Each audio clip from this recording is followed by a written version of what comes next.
kalau kerja gitu kayak lagi di mobil gitu kan, kebetulan kan ada driver gitu ya dari kantor, sembari perjalanan sembari nonton tausiah, sembari nonton dakwah kayak gitu. Padahal itu masih non muslim ya? Iya. Wow, wow, wow. Lebih sering-sering dengerin apa namanya tausiahnya, jadi tahu kayak gitu kan. Oh ternyata yang diajarin kayak gini sebelum apa namanya Habib Ja'far menyerah. Jadi pertama ketemu Habib Jindan itu ngobrol lah ya, bilang kalau aku tertarik sama Islam, udah belajar Islam kayak gitu dan tapi ada pertentangan kayak masih dari sisi keluarga kan. Oke. Terus Habib bilang, ya nggak apa-apa coba jalanin aja dulu karena kamu harus makin santun, tunjukin kalau kamu pas udah pilih Islam tuh makin santun, makin baik, jauh lebih berbakti sama orang tua. Dan baru di situ dengerin tausiahnya, setelah tausiahnya baru syahadat sama Habib Jindan di situ. Langsung? Di situ. Alhamdulillah, Masya Allah. Selamat datang di Rukun Podcast. Assalamualaikum Mas Kris. Waalaikumsalam. Masya Allah. Akhirnya ketemu ya? Akhirnya ketemu. Kita sempat reschedule seminggu ya? Seminggu pas banget. Harusnya kita di Akhir tahun baru. Minggu kemarin. Iya, akhir tahun ya, 2023 Betul. ya. Padahal udah siap-siap itu. Udah siap-siap ya? Udah siap-siap. Sorry banget, saya yang sakit nih ceritanya nih. Sahabat Rukun, Mas Kris ini adalah anak Jakarta Timur. Jakarta Timur, Asli. Jaktim Pride. Asli. Asli. Jakarta Timur mana? Matraman. Matraman. Asli itu berarti Betawi loh? Asli Betawi, kalau nyokap tuh asli Betawi. Sampai buyut-buyutnya juga Betawi semua. Oh gitu? Oke. Ya. Bokap? Bokap campuran sih ada banyak. Cuma lahirnya di Padang sih. Wait, Padang Betawi? Yap. Ya, Muslimnya udah itu ya. kental banget itu. Kental ya, Iya. Muslim ya. Tapi nyatanya enggak ya. Tapi mungkin kalau misal Betawinya ini ya apa namanya ada convert sebelumnya di keluarga atau apa nggak kurang tahu ya. Kurang. Tapi mayoritas kalau dari atau 100% dari keluarga ibu Muslim. Muslim. Alhamdulillah kalau semuanya Muslim. Kalau untuk yang dari ibu ya. Oh menarik. Mu'alaf di tahun berapa Mas? Mualaf tuh di tahun 2003 Juli. Oke. Tanggal 30.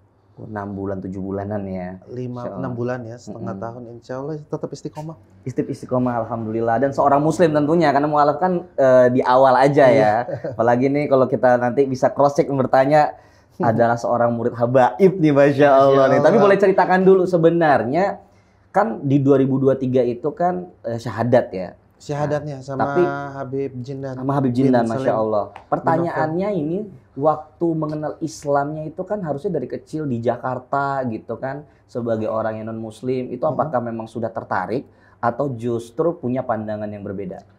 Oke, jadi kalau buat Muslim sendiri ya, karena kan bukan sesuatu yang baru sih, karena kan mama itu ya, kan Islam ya, keluarga juga, jadi kayak hidup di dua kultur gitu ya. Keluarga bokap banyak dia Nasrani, Kristen, dan keluarga nyokap ini kan banyaknya Muslim semua. Jadi ya jadi kalau misalkan di setiap tahun kita 2 kali Natalan. Oke. Pas Ramadan kita ikut Ramadan, jadi spirit Ramadannya puasa juga. Kadang-kadang ada beberapa itu yang coba ikutan puasa dulu deh pertama-tama walaupun cuma 3 hari, 2 hari. Sempet ya? Sempat. Oke. Ya gitu, bukan sesuatu yang baru yang benar-benar ini loh, enggak sih. Tapi waktu itu mengenal Islamnya ya biasa aja berarti? Biasa aja, nggak terlalu nggak terlalu mendalami.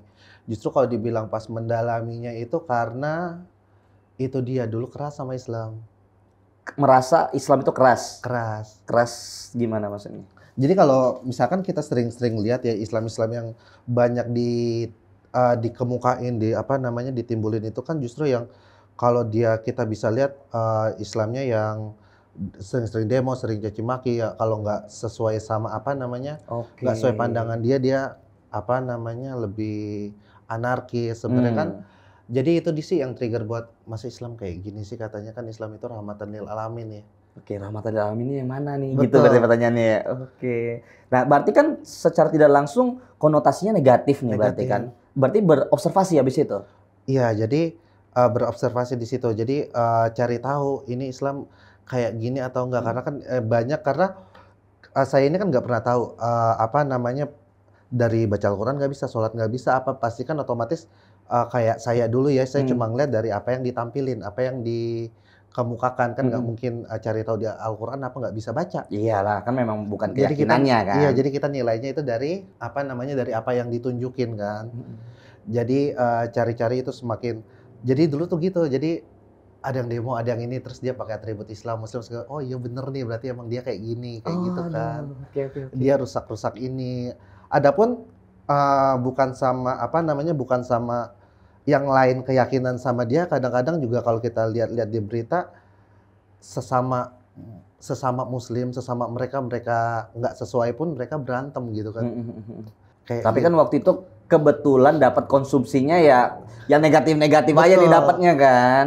Jadi lebih negatif, jadi lebih cari tahu dan kebetulan pertama-tama tuh ngelihat Islam yang dapat dakwah, mulai senang dengerin dakwah ya. Pertama itu sama Ustadz Dasat Latif, jadi lewat jalur FYP. TikTok, Instagram. Oh Instagram, insyaallah. Jadi kan Dasat Latif tuh dakwahnya gampang dimengerti, terus lebih bercanda gitu ya, tapi yang disampaikan pesannya itu jelas kan. Jadi oh ini ada juga yang kayak gini, kayak gitu kan, yang nggak cuma teriak-teriak doang, yang kayak gitulah ya konotasinya. Terus dari Ustadz Dasat Latif itu merasa nyaman dengan penjabarannya. Iya, jadi tuh karena dimulainya dari situ titik baliknya kan, dari lihat-lihat. Jadi tuh punya banyak teman-teman juga lihat ini kok dia Kristen tapi demen banget dengerin dakwah, lebih dari goyang Islam, ada teman gitu kan. Jadi dengerin tausiah, dengerin dakwah, jadi tahu-tahu ilmunya gitu kan. Dari banyak ya, dari ke Dasat Latif, terus muncul tuh yang lain-lainnya kayak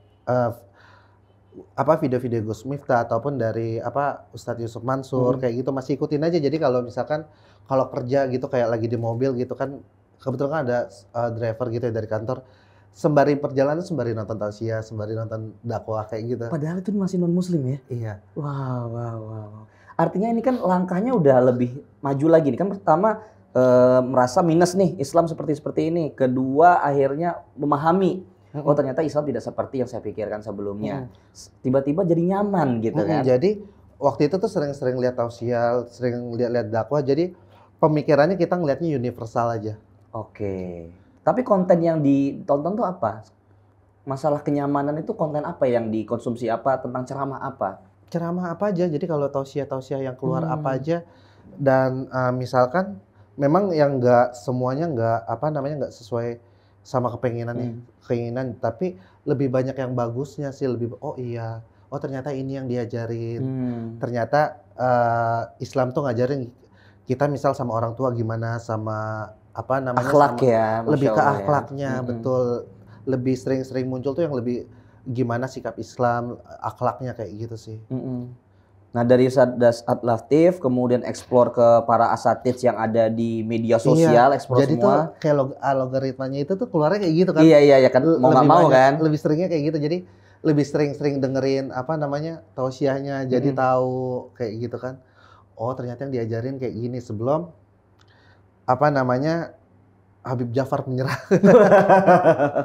Oh karena setelah mu'alafnya itu setelah Lebaran ya? Waktu itu ya kayak setelah Lebaran. Berarti kan ya, di bulan Ramadan itu kan ada acara beliau yang 30 hari full di YouTube ya? Di YouTube iya. Login lah ibaratnya. Login kan? iya. Sesuai tuh. Iya. Jemput mu'alafnya ya. Jadi itu kita lihat dari situ. Jadi kan banyak yang dibahas ya tentang maksudnya bukan Islam gimana, tapi lebih ke persatuannya gimana kan, perbedaannya. Dan di situ yang paling ini sih kayak akhlaknya Islam tuh kayak gimana, pandangan Islam tentang perbedaan gimana, kan banyak yang dibahas-bahas ya. Jadi kayak gitu, lebih tertarik di situ. Kalau ditarik kita panjang ke belakang, pasti sih kayak misalkan dilema-dilemanya itu kan pasti ada. Berapa lama sih dilemanya itu? Pencarian observasi itu berapa lama sampai akhirnya bersyahadat? Sampai benar-benar yang trigger berarti sekitar 2 tahun ya. Lumayan loh. Itu ambil enggak karena pasti kan kayak namanya kita keyakinan. Keyakinan pasti kan namanya kita keyakinan yang dari kecil kita pegang terus kita terima. Entah pasti kan ada bolak-balik hati ya, ada kayaknya yang ini kayak gitu kan, pasti kan ada kayak khusus nyebutnya apa? Pokoknya ada kayak dilema lah ya. Dilema. Apakah ada pertentangan dilema tadi itu akhirnya belajar lebih dalam keyakinan sebelumnya? Kalau buat belajar sih sama sebenarnya jalan aja gereja tetap, kita gereja tetap, tapi ada satu titik di mana itu kan setelah lama ya, tahu ilmu-ilmu tentang Islam, maksudnya akhlak Islam apa yang ditunjukin, lebih kerasa kenyamannya aja sih yang beda. Oke. Gitu. Jadi pertama berani buat datang karena itu rasa penasaran banget. Datang berarti offline dong, ikut juga berarti. Offline. Apa? Majelis taklim Majelis atau itu apa? di Al-Fakriyah, pimpinannya Habib Jindan. Masya Pesantrennya Habib Jindan. Allah, ke para habaib nih, berarti Habib Jindan nih juga ikut datang ke sana. Iya, jadi tuh kalau Kamis malam Jumat ya, itu kan ada pengajian rutin. Itu tuh penasaran, sebenarnya udah mau datang dari kapan tahu, tapi nggak pernah punya ada temen. Oke, ya memang bukan ininya kan, mencari berarti kan? Iya, karena juga biasanya ada teman-teman juga kan susah juga, walaupun Muslim juga nggak semuanya mau datang ke maulidan. Betul. Nah, akhirnya ada saudara coba minta anterin, coba yuk kita datang ke sana, dan kebetulan dia excited ya. Non Muslim juga? Enggak, Muslim juga. Muslim juga. Yang saudara dari mama ini excited, dia datang. Walaupun nggak ngerti ya, pas duduk di situ, duduk aja dengerin ceramah, apa yang dibaca juga nggak ngerti. Simtur duror ya. Iya, kayak gitu nggak ngerti waktu itu, ini apa sih kayak gitu. Tapi ada rasa nyamannya, ada. Rasa nyaman, oh yang kayak gini nyamannya ada. Tapi lu nggak ngerasa takut Mas Kris, ibaratnya non Muslim ikut maulidan? Berarti kan maksudnya dengan kiri kanan kan rame kan, biasanya maulidan tuh kan Itu selalu rame dan Masya Allah lah ibaratnya kan, euforianya rame, gitu kan, dengan nyamannya. Tapi kan dengan baju koko segala macam, itu pakai juga tuh pakai baju koko. Karena tuh jadi tuh kalau sebelumnya gini ya, yang lucunya tuh udah dari lama ya, dari 2018-19 tuh paling seneng pakai baju koko. Jadi justru sebelumnya juga sudah suka sama baju koko. Suka. Jadi itu kalau misalkan kalau ngantor itu kan Senin sampai Kamis office look lah ya. Office look. Nah, tapi kalau misalkan dari Jumat kita kan pakai baju bebas. Nah, itu kesempatan itu selalu pakai baju koko. Gunain. Dan lucunya, anehnya ya. Emang mungkin dari dulu ya dapat ide sebenarnya. Iya. Setiap Jumat kalau yang lain sholat Jumat, gue tuh paling malu kalau dilihat sama orang. Ini kok malah di jalan, malah tempat makan bukan di masjid gitu. Jadi selalu usahain tuh keluar kantor, keluar istirahat pas orang-orang juga udah keluar. Oh, jadi berasa kayak ikut sholat Jumat gitu ya. Hei Muslim, sahabat rukun yang belum sholat Jumat atau tidak mau sholat Jumat nih. Malu. Ada nih non Muslim yang malu malah ya. Malah malu. Keren. Kenapa malu ya? Kalau ditanya sendiri juga nggak tahu, malu aja kalau misalkan yang lain lagi sholat Jumat, kita di tempat makan apa di luar kelihatan sama orang gitu kan. Nggak tahu kenapa, kalau ditanya kenapa juga nggak tahu, malu. Nah tapi balik lagi tadi, ketika masuk di suasana maulidan tadi, mendengarkan akhirnya ada simtuduror, ceramah mungkin dari para Habib Jindan terutama, nagih atau gimana? Jadi pas dengerin ceramah-ceramah tausiahnya itu kan yang disampaikan itu tadi ya, yang sebenarnya kan yang matahin pandangan kalau Islam itu keras, Islam itu anarkis. Berarti relate banget pas yang selama ini lo pikirkan. Iya betul. Jadi gue pikir pas tausiah-tausiahnya disampaikan, tausiah-tausiahnya yang disampaikan juga tentang akhlak, tentang bagaimana Islam memandang perbedaan, gimana kasih, gimana cinta, kayak gitu kan, dia ceritain akhlak-akhlaknya Nabi Muhammad kayak gitu kan. Oh ternyata kayak gini, kayak gitu kan, dia lebih kalau ke orang aja, ke binatang pun baik gitu ya, merahmati, apalagi ke orang, apalagi ke Muslim. Masya Allah, di situ baru kenal. Di situ titik apa mau tahu lebihnya. Itu kan pertama, terus ke depannya datang lagi. Oke, datang lagi. Nagih bener ini berarti. Menarik. Datang lagi dengan mungkin dapat ceramah yang sama, dengan model yang sama, itu nggak kaget apa? Jadi kalau pas datang lagi, nggak tahu, pokoknya mau datang lagi kayak gitu, kepanggil mau datang lagi ke sana. Berapa kali sampai ini? 2 atau 3 kali ya, padahal mah kalau dipikir pulang kerja itu kan ke Matraman, dari Matraman ke Ciledug, tempatnya Ciledug itu kan, itu kan macetnya parah. Dan asli. Ya nggak tahu, pokoknya sampai sana tuh nyaman kayak gitu kan, ngeliatin, terus kayaknya entah apa yang dirasa ya, pokoknya kalau kita ngeliat tuh kayak misalkan Habib Jindan nyampein tausiahnya, Habib Jindan nyampein pengajarannya, kayaknya hatinya tuh kayak udah ngerasa, ngelihat mukanya aja tuh kita udah dapat manfaat gitu. Oh, itu udah jalan hidayahnya ya, Masya Allah ya. Itu kan yang kedua, yang akhirnya, dan kisahnya tuh lagi di rumah sendirian kan, lagi lihat Instagram. Biasanya tuh kalau udah mulai tuh ikutin Instagramnya Habib Jin dan Al Fakhriyah, banyak para Habib juga akun-akunnya diikutin, keluar kan video-videonya kan, tausiah-tausiahnya. Dan akhirnya sendiri gitu sekitar jam 12 malam ya, itu lagi dengerin tausiah, kata coba mau ke sana, mau langsung ketemu sama Habib. Tapi gimana caranya? Iya, nggak ngerti gimana caranya, karena kan biasanya kalau jamaah datang selesai udah kan, kayak gitu kan. Habib itu rame banget, ribuan orang gitu Habib kan. sama tamunya dia masuk. Gimana caranya? Coba aja iseng-iseng DM ke Instagramnya Al Fakhriyah. DM kayak misal mau ngobrol sama Habib, sharing, terus mau ketemu sama Habib Jindan lah ya intinya. Akhirnya ya emang jodoh dibalas tuh sama adminnya. Oh, Masya Allah. Iya, dibalas sama adminnya. Jadi katanya ya udah coba datang aja nanti, coba datang nanti setelah Maulid, kalau memang Habibnya bisa ketemu Habib Jindan, ana bantu katanya gitu kan, ana bantu buat ketemu sama Habib Jindan. Akhirnya pas besok datang, ikut Maulid dulu, selesainya ketemu sama Habib Jindan. Bener-bener ketemu, ngobrol? Bener-bener atau ngobrol. cuman sekedar salaman aja atau gimana? Bener-bener ngobrol, dan Habib Jindan tuh nyambutnya nggak kayak yang orang asing. Malah tuh Habib Jindan sendiri yang ngomong maksudnya disampaikan kata Mas Adi, kan nama adminnya Mas Adi. Jadi suruh datang dulu, suruh makan dulu. Pokoknya harus makan di situ. Oke, ramah tamah ya, akhlaknya luar biasa, Masya Allah. Disuruh makan. Terus pas ketemu pertama pun disenyumnya langsung, disenyumin, ditanya udah makan di sini belum? Tapi makannya di sini kayak gitu. Jadi pertama ketemu Habib Jindan itu ngobrol lah ya, bilang kalau aku tertarik sama Islam, udah belajar Islam kayak gitu, dan tapi ada pertentangan kayak masih dari sisi keluarga kan. Oke. Terus Habib bilang ya nggak apa-apa, coba jalanin aja dulu, karena kamu harus makin santun, tunjukin kalau kamu pas udah pilih Islam tuh makin santun, makin baik, jauh lebih berbakti sama orang tua. Dan di situ sih belum masuk Islam, masih baru masih baru ketemu Habib, ngobrol udah pulang. Kayak gitu kan. Nah, sebegitu udah selesai ketemu sama Habib Jindan, merasanya makin lega, makin tertarik, atau makin dilema karena loh kok makin dilema. Okay. Karena makin dilema karena aduh ini karena nentuin ini kan nggak cuma sekedar yang nentuin kayak pilih barang ya udah yang ini deh, enggak kan.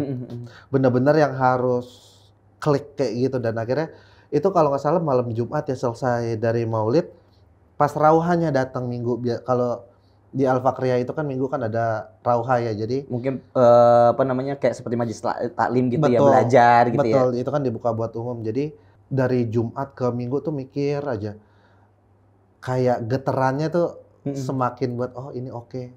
Jadi apa yang dicari sebelumnya, yang mikir Islam tuh anarkis, Islam tuh keras gitu kan, banyak hukuman yang bla bla bla ya, banyak ya yang di itunya. Dan ternyata Habib Jindan ini ngajarinnya soal akhlak, soal kebaikan, soal bagaimana Islam dengan insan-insan yang lain kayak gitu. Jadi terus akhirnya Minggunya datanglah sama temen tuh ke rauhannya. Oke. Dan baru di situ dengerin tausiahnya, setelah tausiahnya baru syahadat sama Habib Jindan di situ. Langsung di situ. Alhamdulillah, Masya Allah, dapat wasilah ya di situ ya. Iya, langsung sama Habib Jindan. Ada videonya tadi. Oke, nanti ditampilin di ini ya sama sahabat rukun biar bisa nonton juga ya sedikit ya. Masya Allah. Kayak gitu sih. Iya, di bulan Juli 2023 ya. Juli 2023 tanggal 30. Oke, Masya Allah. Luar biasa, sama habaib langsung. Masya Allah. Itu salah satu bentuk kehormatan lah, maksudnya itu privilege-nya lah itu ya. Karena kan ketemu habaib itu kan ya namanya jamaah banyak, apalagi ketika Maulid mungkin kan rame, kan belum tentu bisa ketemu dan ngobrol juga kan ada kepentingannya apa. Betul. DM sharing aja langsung ini kan dijawab ya. Iya, nggak tahu ya, pas DM aja tuh itu beneran langsung dibalas saat itu juga. Jadi kayak ngobrol aja. Jadi kayak kita DM temen langsung dibalas. Biasa kan kalau DM yang akun gede kayak gitu belum tentu dibaca juga belum. Keren. Itu memang ya alhamdulillah mungkin emang jalannya ya. Iya, benar, setuju. Tapi Mas Kris gini, tadi kan narasinya memang ini logis banget nih. Kalau dengan dakwah mungkin dalil, Al-Qur'an, ayat, kan nggak akan masuk karena non-muslim. Ya kan? Yeah. Kalau pendekatannya ibaratnya aturan segala macam nggak relate juga gitu, karena beda aturannya. Betul. Mungkin gitu kan. Tapi ini dengan akhlak, dengan kenyamanan, dengan kerukunan nih ibaratnya. Betul. Tapi di Islam sendiri apa yang paling nyaman yang Mas Kris pikirkan dan Mas Kris rasakan?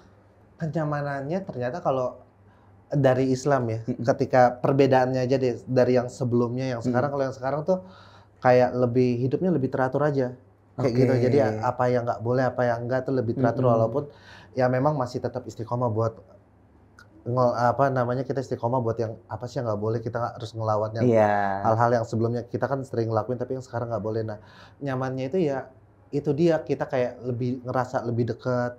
Buat kita setiap sholat itu kita kan curhat sama Allah gitu ya. Kayak gitu sih. Berarti sampai hari ini alhamdulillah tetap maulidan gitu ya. Maulidan tetap. Belajar terus ya alhamdulillah ya. Kalau belajar alhamdulillah terus sih. Karena kan juga kalau sekarang ya belum tahu apa-apa lah, maksudnya ilmunya masih cetek banget daripada yang lain juga. Kalau belajar kan selalu. Dari buayan sampai liang lahat itu kita belajar, dan umat muslim yang dari lahir juga ya sudah Islam itu belum tentu juga bisa keilmuannya juga bisa lebih tinggi, itu juga nggak tentu. Tapi BTW kaget nggak ketika masuk Islam? Wah, aturannya banyak ya, ibadahnya banyak ya, kan mungkin kan berbeda ya dengan yang sebelumnya. Banyak yang nggak boleh ya, gitu kan? Boleh ya.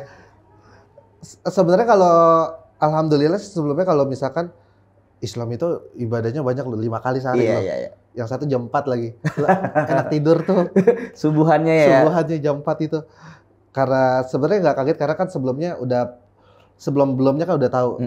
Jadi ya udah, jadi tetap buat mastiin, karena kan kecuali kalau kita karena seseorang buat ambil mualaf karena seseorang, mungkin karena si A si B, kita pasti bakal berat jalaninnya, ataupun pada saat dia nyakitin kita kecewa, karena kan ini kita ngambilnya karena dari hati sendiri.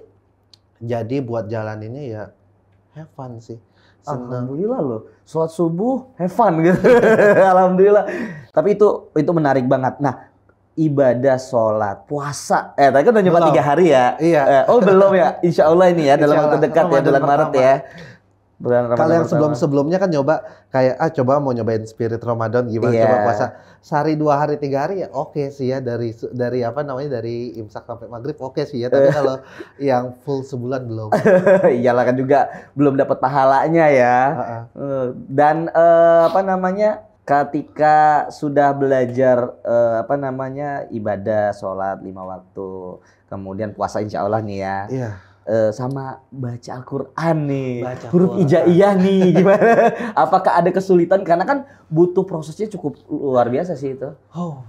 Huruf hijaiyah. masih agak kesulitan ya itu tantangannya. Kalau dari gitu ya? abatasa jaha kayak gitu sih sampai ya bisa kalau dia per huruf ya, karena kebetulan Anda masih belajar juga, masih ngaji sampai sekarang pun ada kalau dekat rumah itu ngaji.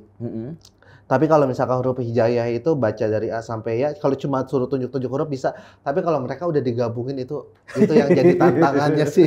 Ya kalau udah saling bersambung ya. Kalau udah bersambung itu yang jadi tantangannya. Apalagi kan juga kayak misalkan beda titik, beda garis, kasrah sama doma fathahnya itu kan jadi beda sebutan.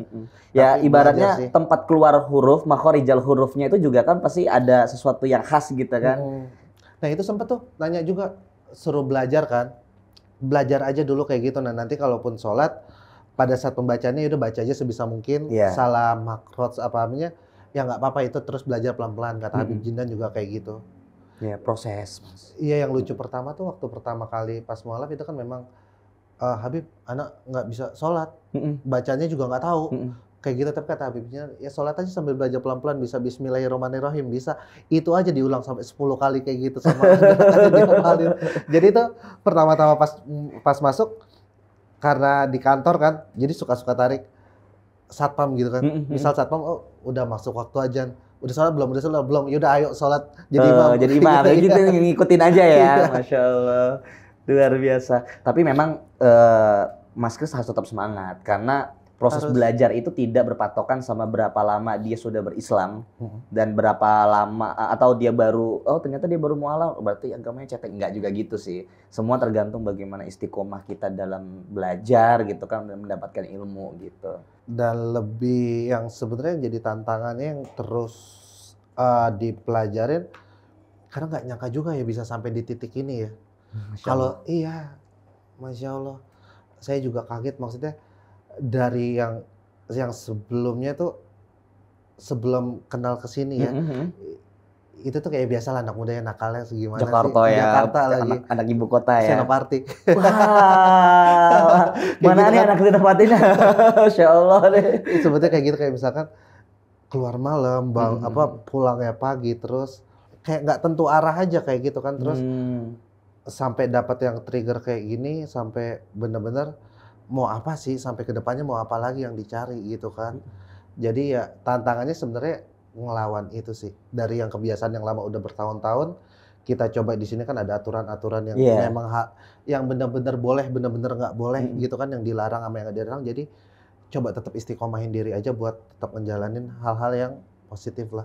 Masya Allah. Berarti tantangannya lebih kepada kebiasaan gitu kan, yang sesuatu yang mungkin buruk harus kita hindari. Betul. Gitu ya. Masya Allah, luar biasa. Nah, BTW gini Mas, berarti ketika lu mu'alaf tuh ada pertentangan gak sih sama keluarga? Dan dari keluarga ibu kan muslim, keluarga bapak non muslim. Kalau pertentangan pasti ada ya. Nah, dengan cara kata Habib untuk menjelaskan dari segi akhlak itu works nggak? Sampai sekarang ya dibawa doa aja. Jadi kan kalau sama Habib kan suruh lebih santun, lebih akhlak. Tetap walaupun segimanapun kita nggak bisa putus hubungan itu. Betul. Jadi ya udah kita jalanin aja. Tetap ikhtiar terus ya. Tetap ikhtiar terus. Kalau harapannya sih ya kalau walaupun, karena gue mikirnya gini ya Kak. Karena gue di sini kan bukan karena seseorang. Allah sendiri yang membawa sini, nggak mungkin Allah ngelepas gitu aja di tengah jalan. Jadi pasti ada rencana yang bagus, rencana yang indah ya. Jadi udah percaya aja, jalanin aja, insya Allah. Masya Allah, ini malah kepercayaan nih, sangat berfilosofi banget nih, Masya Allah nih. Dan keuntungannya sih ya, belajar terus, maksudnya yang tadi tantangannya buat ngelewatin tantangan gimana sih, dulunya tuh yang suka-suka dugem, suka-suka khamar, minuman keras gitu kan. Kayak gitu itu kan udah pasti gimana cara ngatasin itu kan berat banget ya. Kalau kayak nggak segampang balikin telapak tangan. Tapi alhamdulillah jadi sering datang buat majelis taklim. Kayak minggu pagi itu kan misalkan kita datang ke Kuitang ataupun pada saat ada waktu Sabtu atau Minggu kita datang ke Rawah, jadi lebih dekat-dekat ke orang-orang soleh aja. Jadi kayak misalkan dengerin ceramahnya Habib, kalau nggak bisa datang kita coba streaming kayak gitu sih. Penguatnya itu dia. Circle berpengaruh banget ya? Circle iya. Jadi circle walaupun itu dia, kita juga yang paling nggak boleh pada saat posisi kayak gini. Gue lagi coba nyoba. Dulu kan teman-teman kayak gitu. Maksudnya yang kayak gitu lah ya. Maksudnya dia party-party pada saat posisi kayak gini kita nggak boleh ngerasa lebih mulia. Ih gue alim, lo enggak. Kenapa kayak gitu nggak berubah? Enggak. Tapi ya udah. Maksudnya tetap temenan tanpa harus beda-bedain nggak boleh. Toh juga kan cara dakwah yang diterima sama Mas Kris kan adalah bentuk dengan akhlak tadi, dengan kenyamanan tadi ya, bukan dengan oh lu boleh, lu nggak boleh ya gitu kan, nggak ada ya. Dan yang jadi ini sih kalau misalkan teman-teman juga support sih, kayak misalkan misal kalau nongkrong mau ngopi, oke kita ngopi aja. Tapi kalau misalkan mereka dengan dunianya mereka, gemerlapnya mereka, otomatis Anda udah langsung nggak diajak. Tahu-tahu lihat di story aja, oh lagi di sini. Ya justru itu adalah berteman kan. Kalau yang misalnya bukan circle ya sudah nggak apa-apa, dipahami gitu kan.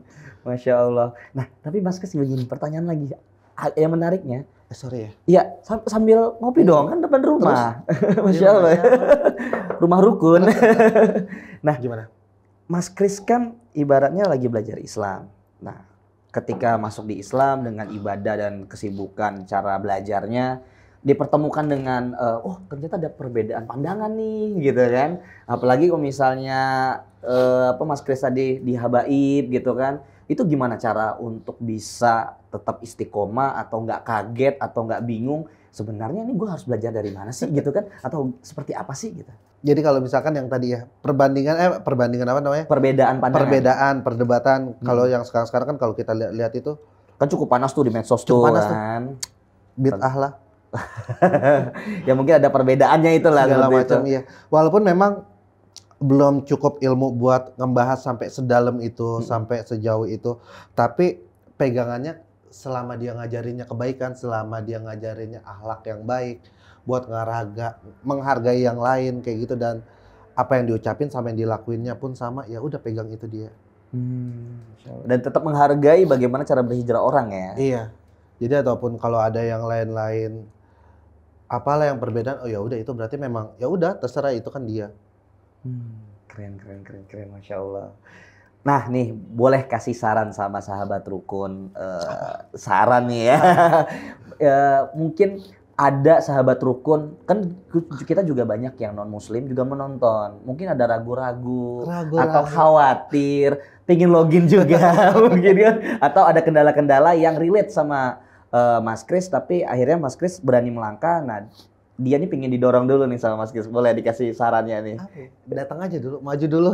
Maju dulu ya, maju dulu ke majelis taklim gitu ya. Tapi balik lagi sih ya, kita nggak bisa bilang cara orang pasti itu kan caranya beda-beda. Ya. Ada yang di-triggernya karena dia mikirin, mungkin dia mikirin akhiratnya, kayak misalkan dia takut mati. Terus entah apa segala macam lain-lainnya kan kita nggak tahu. Kalaupun memang jalannya, hidayahnya ya pasti akan sampai di titik itu kok. Setuju banget sih. Karena memang narasumbernya rukun itu teman-teman para mu'alaf unik-unik semua cerita, tapi memang sedih luar biasa karena perjuangannya harus hilang dari segi ekonomi, keluarga. Ada yang mu'alaf ke trigger karena nonton Indosiar. Ayo, yang film-film azab itu, sinetron. Itu ada loh yang menjemput hidayah seperti itu gitu. Tapi emang unik dan caranya berbeda-beda. Mungkin buat sahabat rukun yang ketika sudah mulai nih ketemu nih pintu-pintu hidayah, dijemput dan dibuka aja pintu hidayahnya. Jadi kalau gua pakai jalur apa? FYP. Ini jalur FYP deh kan? Jalur FYP. Masya Allah. Thank you Mas Kris sudah berkenan buat sharing bersama sahabat rukun. Kita doakan, kita niatkan semoga menuai manfaat bagi para pendengar dan penonton semuanya. Semoga manfaat. Amin. Siap. Buat sahabat rukun, jangan lupa untuk di-subscribe, like, komen, dan di-share. Dan kalau misalnya ada saran narasumber, ada saran-saran yang lainnya, bisa menghubungi nomor yang sudah kita tuliskan dicantum di deskripsi. Terima kasih buat Mas Kris, sahabat rukun. Assalamualaikum warahmatullahi wabarakatuh. Selamat datang di Rukun Podcast.